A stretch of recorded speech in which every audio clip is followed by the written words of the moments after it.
গ্রামের বাড়ি দৌলতপুর মিনি বাজার, বলি এই চাঁপাইনবাবগঞ্জ জেলা। পূর্ব 4-5 বছর থেকে জমি জমা নিয়ে আমার চলাকালীন কোর্টে মামলা হয়। তারপরে আমার উপর খুব হুমকি ধামকি দেয়। দেওয়ার কারণে আমি আর একটা মামলা করি 107 ধারা 5-12-23 মামলা নাম্বার। সেটা মুচিলকে দিয়ে যে সই সাকর করে সে রাতি যা আমার বাড়ি ঘেরে, বাড়ি ভাঙচুর করে, আমরা স্বামী স্ত্রীকে মারধর করে। টেলিফোন নাম্বারে ফোন দিয়ে পুলিশ যায় সামলার পরে আমি থানাতে গেছিলাম।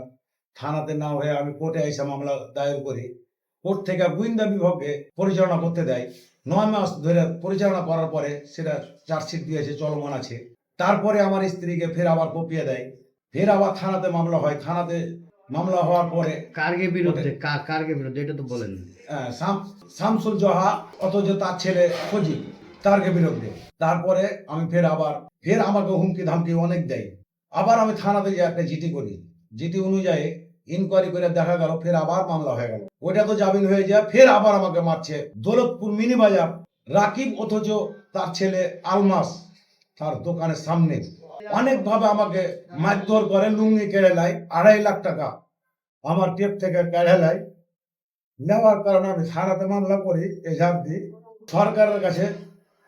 এটা সংবাদ সম্মেলনের মাধ্যমে মিডিয়া ভাইয়ের কাছে আমি আবেদন করেছি আমার সরকারের মাধ্যমে যে কোনো বিচারের সুস্থ বিচারটা আমি করে চাই। আমি আমার উপরে কেউ নাই, আল্লাহ ছাড়া কেউ নাই, আমার কাছে বাঁচাবে এরকম কেউ লোক নাই। আমি অনেক চেষ্টা করছি কিন্তু পাচ্ছি না বিচার। আমি সরকারের কাছে কিংবা এসপি মহোদয়, ডিসি সাহেব, যে কোনো আইন বিধান মাধ্যমে আমি বিচারটা, সুস্থ বিচারটা চাই।